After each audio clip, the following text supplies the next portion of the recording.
Hello,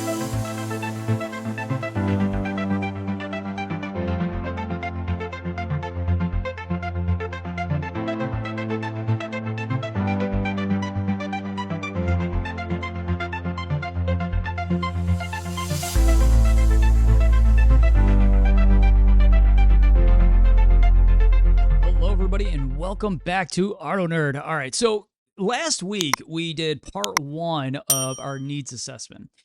This week we're going to talk a lot about why a lot of those pieces are in there. And when it comes down to it, there's a lot of stuff you're not going to want to miss. It's all about how exactly we organize the information, how exactly we connect the dots. You see, when it comes to building profit in a vehicle, you can sell cars in one of two ways. One, you can build up as many counts on the board as you want, and that's great, right? If that's your mission in life, to just go ahead and sell volume. Cool, go ahead and do it. Or B, you can drive up the profit of the vehicle through, well, what we call customer-centric selling. And so what we're going to be talking about here is, for all of the information that we gathered, how do we connect the dots during needs assessment to what we actually need to show on the car for our presentation to be able to offer the customer up the highest value proposition possible for what they might be looking for. So that's going to be the objective of today's show, is to just apply a semblance of sanity to the fact that we're going to spend a lot of time inside with the customer. What do we do with the information once we receive it? Here we go.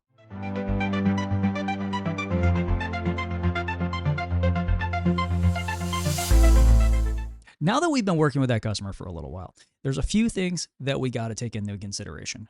First off, if you've done everything correctly up to this point, they trust you, right? Keep in mind, we have those three rules that we were dealing with before.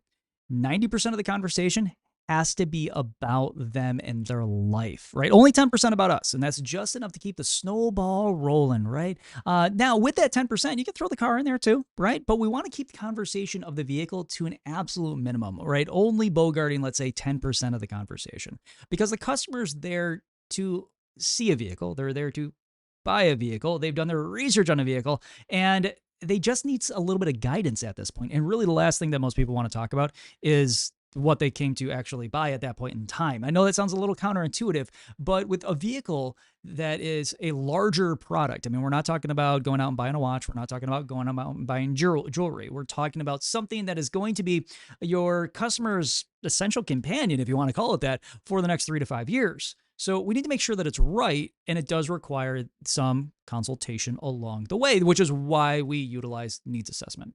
Now, with this, we simply take their information that they provided us. So I'm just going to use the normal stuff.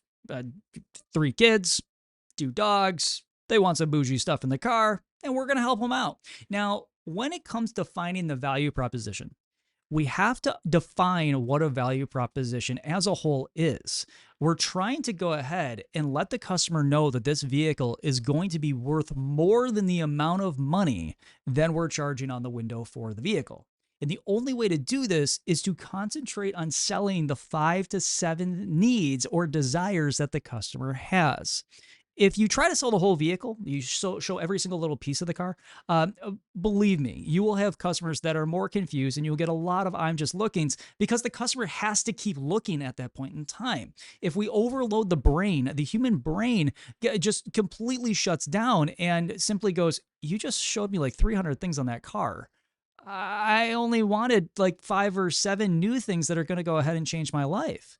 I didn't need to see all of that. So I need a minute. I need to go home. I need to sleep on it. I'll be back tomorrow." We've all heard these things before. And a lot of the times it comes down to the simple fact that we went out there blind, or we had a generalized conversation with the customer, and the customer's like, "Well, I need that vehicle, and that's that." Cool. So we walk out, we show them that vehicle, only to find that the customer either A, can't afford it, or it has B, the wrong equipment on it, and who knows, the whole deal collapses. So in an effort to make sure that we have high success, we need to make sure that our value proposition is the highest that we can possibly give the customer. And what this means is looking at the customer in their current emotional state and trying to push it to the point of happiness where they don't allow themselves to say no anymore. And it's no different than us getting excited when we're in consumer mode too. Think about your hobby for a quick second.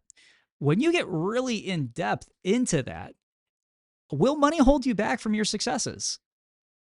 A lot of times it won't. And if money is the barrier, you find a way to get around that, right? Meaning that you hone your skills better, you just, become better at your craft, whatever it might be. The point is that money is just a barrier that affords us the ability to try harder. Right. So this is just kind of a cool thing with sales as it is. And I guess to apply that methodology to something else, if we try harder in this business, we make more money, which means honing our skills and becoming better at things like the needs assessment is where the money is going to be made. So when we look at the reasons why we ask the customer these things, we want to figure out exactly who they are. And by figuring out exactly who they are, then we have the ability to utilize their life during the presentation stage. And if we can go ahead and take examples of their life out of the ether and start to apply it to their vehicle as we are going ahead and giving our walk around or presentation, all of a sudden the customer can paint that image for them. There's a lot of people walking the planet right now that don't seem to possess the ability to have an inner monologue. Now, with those individuals, there's even a larger amount that don't possess the ability to paint a vivid picture for themselves, meaning that their imagination in one way or another just doesn't come up with, the imagery that we want them to see when we show them a vehicle. So, for example, when we say something like, will your kids fit in here? A lot of the times they will look at the car and go, yeah, sure. But they don't look at the vehicle as, how will my kids fit in this car? Meaning that, yes, they can get in and out, but when they're in the vehicle, what are my children doing in the vehicle? So, with this, we have to paint the whole image. We have to be able to go ahead and take what the customer cares about and then be able to apply that to the vehicle. So when we're giving the presentation, the customer is not going ahead and throwing other images up there or trying to assemble what we are saying in a way that could potentially put them off course, right? So we want to be able to guide this conversation. Remember, we are the counselor. We are not playing the role of the salesperson anymore. We're playing the role of the consultant. We are consulting with the customer, and then we're finding a vehicle. So customer comes on in, they sit down in front of you, and they go, hey, listen, I'm here to take a look at your 3-row SUV. Awesome. So why? Right? Sit down, start asking your why questions. So now they sit there and they go, well, it seems like a really good SUV. I've seen it on the road, yada, yada, yada. All right, cool. How will it impact your life in a positive way? So the customer starts giving you answers, right? As far as how it impacts their life in a positive way, you're going to get a lot of different answers from this. Consider this real quick. Ask questions that drive you closer to understanding the roadmap on how to sell that customer a car rather than asking questions to sell the car. Think about it.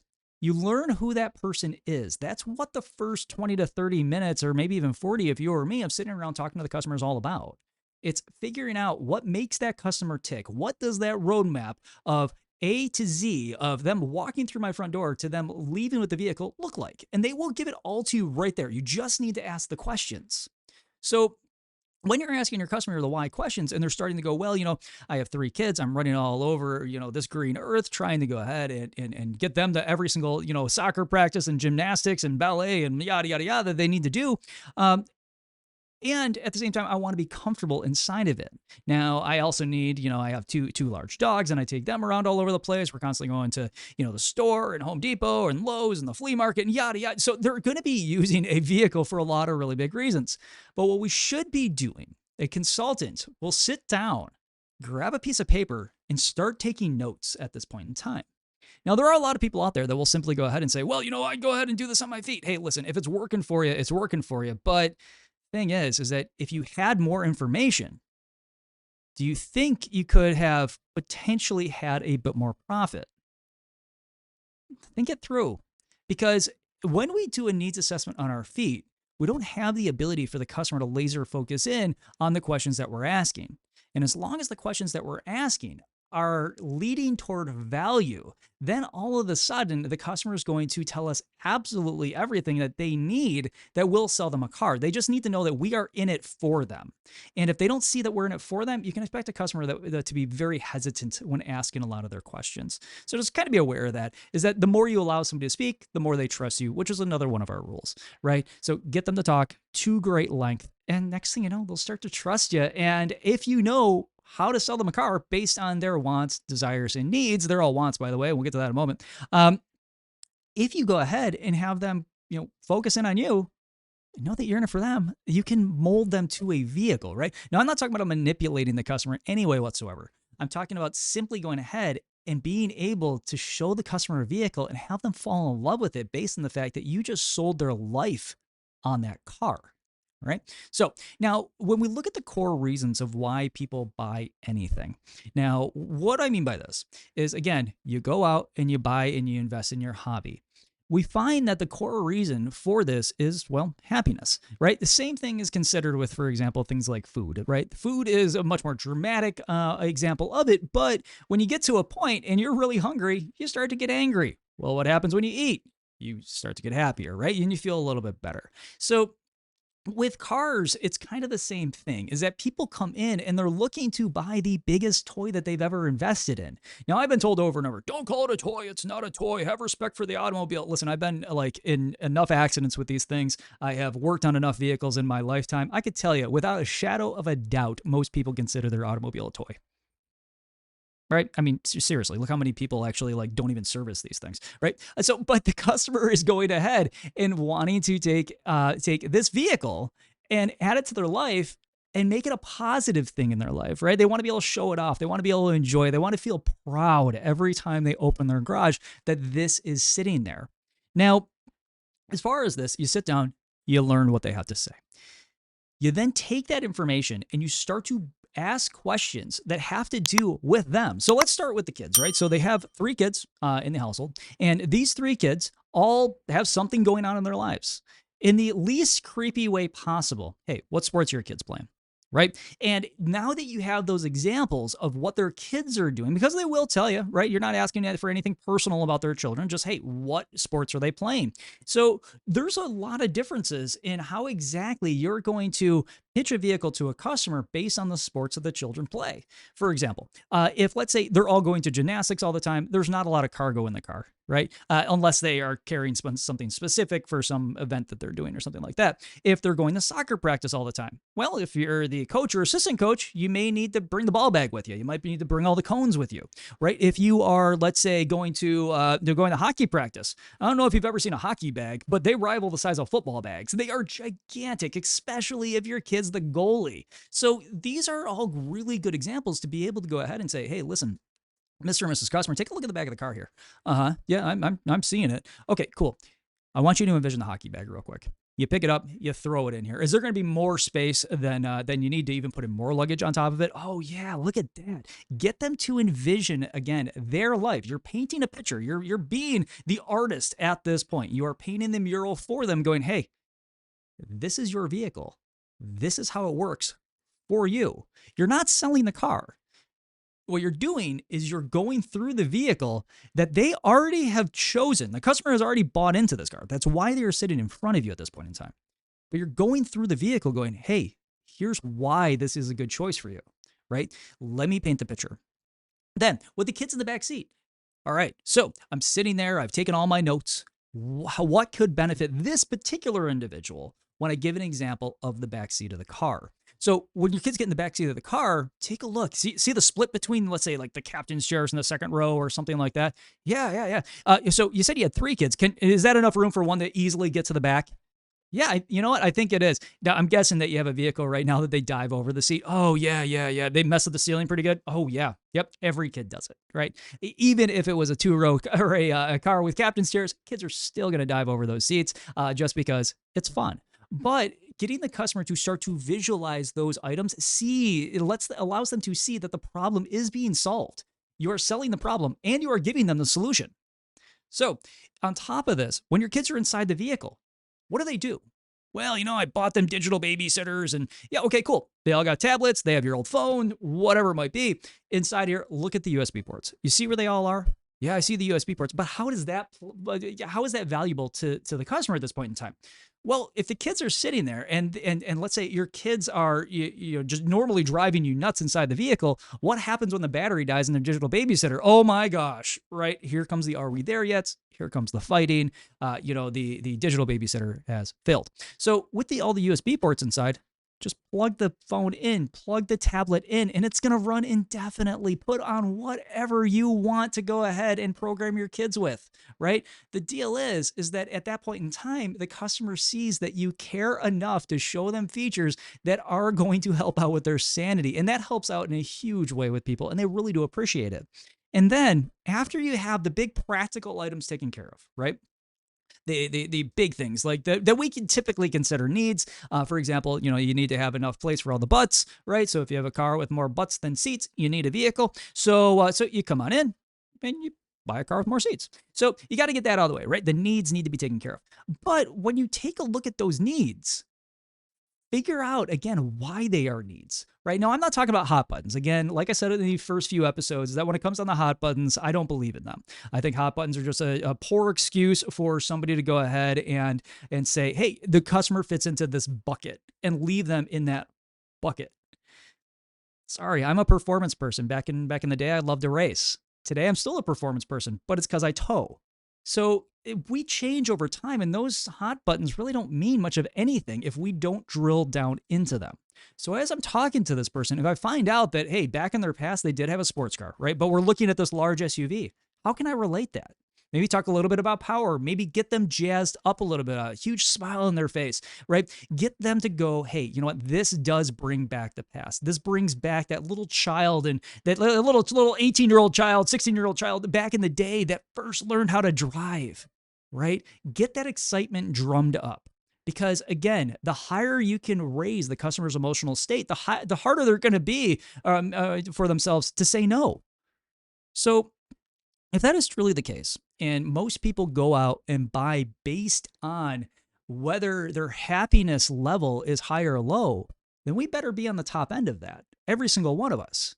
Because it's a pretty well set fact that if the customer is happy, they will motivate themselves to spend more money, right? Back to an example that I always give is that if you walk into a bar and you take a seat, you're going to have one drink if it's a boring environment.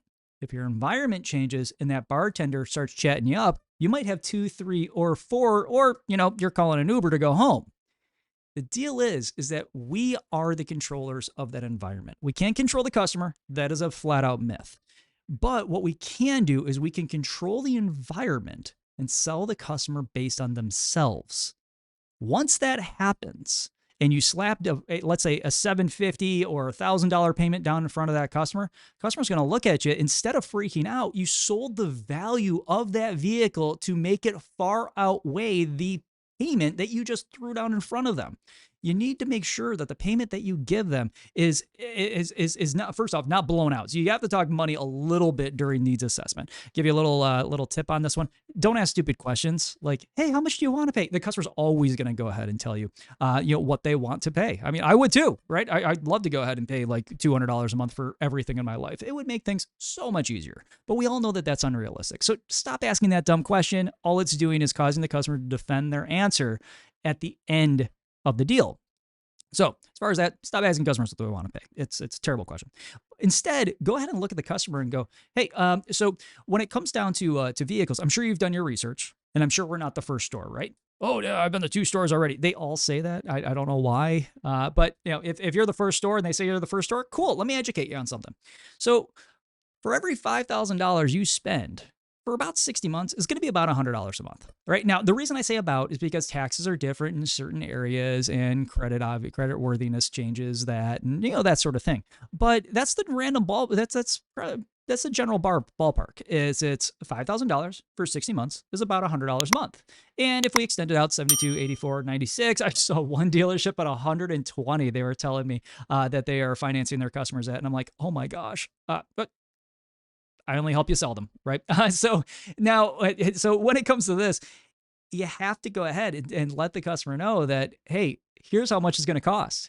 And after they know how much it's going to cost, you'll see them walk up to the window stickers. And they do this all the time. And feel free to have a practice with it as well. So have them walk on over to a car. If you have a $50,000 car on the showroom floor, just give them easy math to do.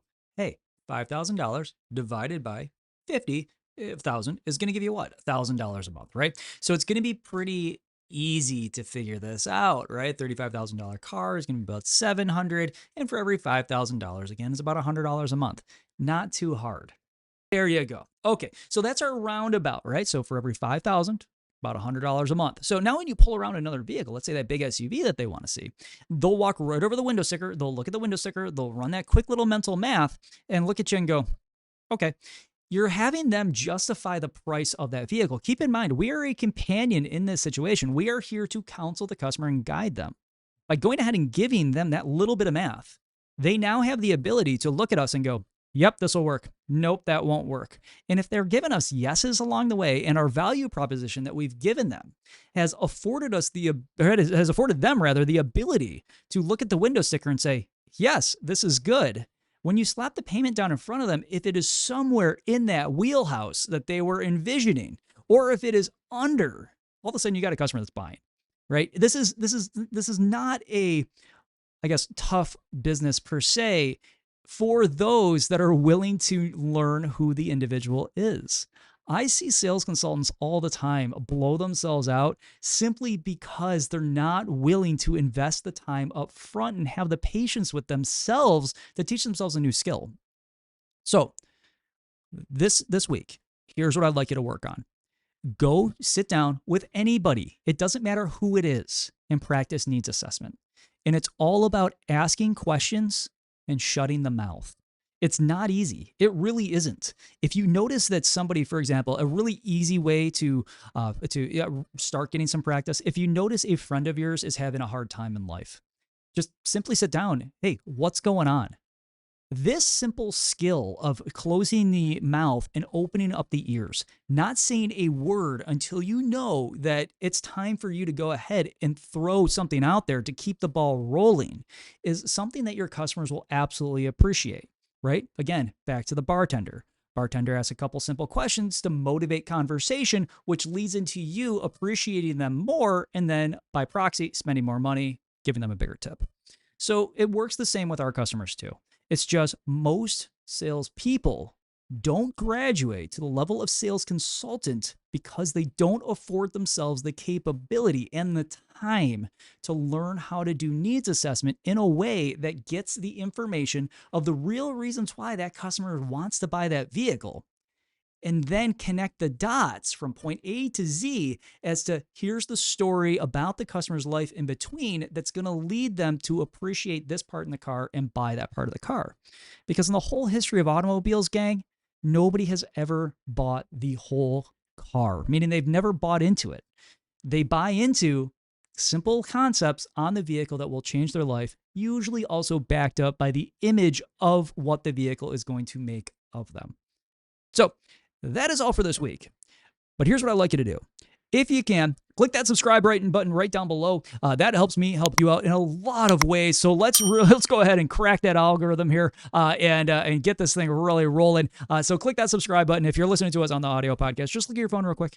Click subscribe. If you are on this one, simply just click right on there. Click the little bell too, so you get them when they come out. Also, funny enough, I feel really old with this one. I figured out how to make YouTube shorts. So I'm going to do quick, short technical videos on the YouTube channel to also bring you all up to on, hey, here's how a car actually works, so we can have good, well-rounded knowledge instead of, hey, here's sales skills, and more sales skills. Yes, it helps you there, right? Sales skills and customer-centric selling is royalty when it comes to turning profit. But when it comes down to simply understanding the car, some of us just need a little bit of help there. So click that subscribe button so you get those videos. If you're on YouTube, just come on over to the YouTube channel and take a look in the show notes, and you will see it right in there. Aside from that, gang, have a great weekend. I will see you all sometime next week, and happy selling. Go crush it. Talk to you soon.